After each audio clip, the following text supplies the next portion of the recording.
Now let's have a look at non-chordal notes or non-essential notes. So first of all, remember they don't form part of a chord, and that's why we refer to them as non-chordal or non-essential notes. So we can do away with them, but they make the music interesting. And also, what happens with a non-chordal note is it causes dissonance against that particular chord. And what it actually also contributes is that it actually pushes the music forward, okay, because you don't want to stand still on that dissonance. You know, you want your you're seeking, your soul is seeking for that resolution.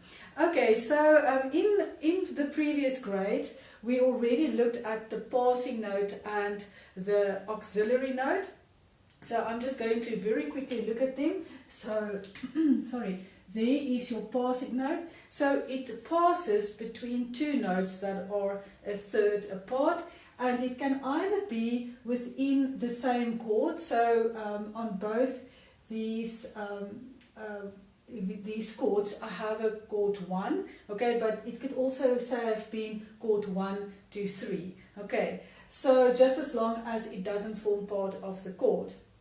Okay, so it can be accented or unaccented. In this case it's accented, unaccented, and then also it can be diatonic, in other words belonging to the key, or it can be chromatic. So this passing note could also have been a D sharp.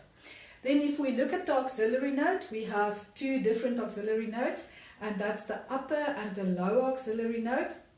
It can also be accented or unaccented, diatonic or chromatic. So in this example you can see that I wrote a lower auxiliary note, and it is accented in terms of the chord note, and like I said, it can also be chromatic, so I could have had that as well. Okay, so there is your auxiliary note. Now the two non-chordal notes that were added in grade 12 is the anticipation and the suspension.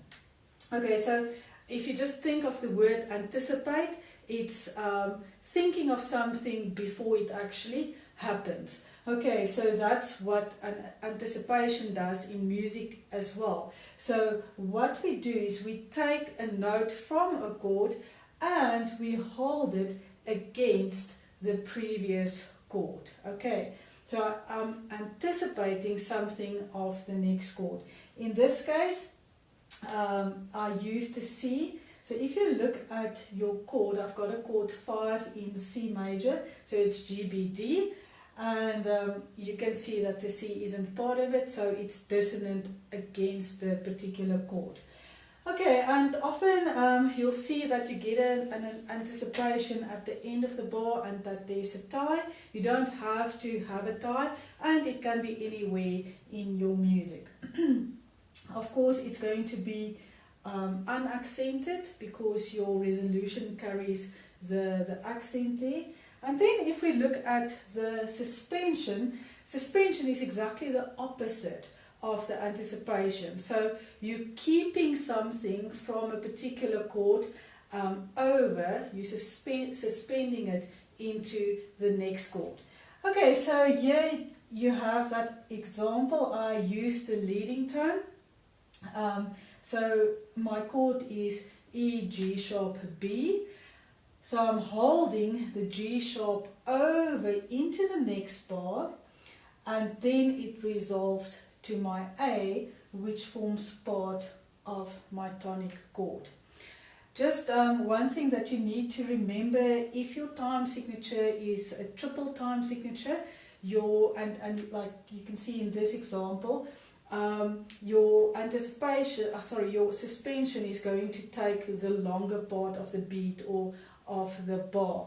So like here you can see that I kept my suspension over 2 beats, and then it just resolves to the last beat. So the resolution takes up a smaller amount of time.